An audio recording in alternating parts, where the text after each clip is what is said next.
Okey geng, sambung projek Wira Geran aku hari ni. So kalau korang boleh tengok dekat sini, bot belakang ni memang nampak kosong geng. Dia macam tak ada penyeri dekat situ. So untuk menaikkan lagi rupa bontot Wira ni, kita kenalah pasang spoiler geng. Jadi ini dia geng, spoiler e-tech yang menjadi pilihan aku. Nama spoiler ni adalah spoiler Velio. Yang ni design dia bukan spoiler e-tech yang biasa macam orang pakai dekat Wira tu tau. Aku nak lain daripada yang lain. Korang tengok lebar dia, besar tampak tangan aku weh. So kalau terbalik kan, korang boleh nampak ada lampu brake ketiga dekat sini.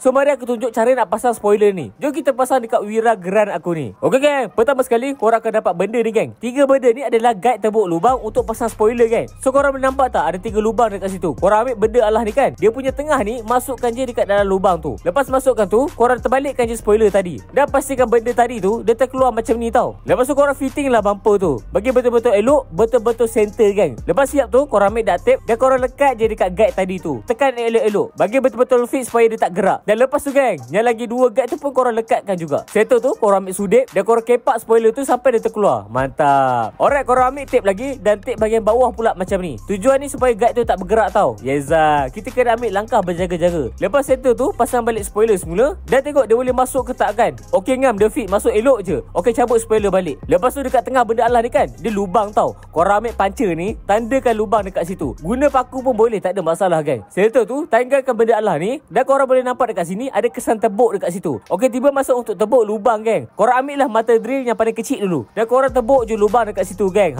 Guna tanda yang kita dah buat guna puncher tadi. Mantap. Setelah tebuk lubang tu, korang ambil step cone drill ni pula. Sebab aku nak besarkan lubang tu geng, ikut besar trik yang dia bagi ni. Kalau dekat sini saiz 8, so aku tebuk lah sampai dia berada dekat saiz 8. Begitu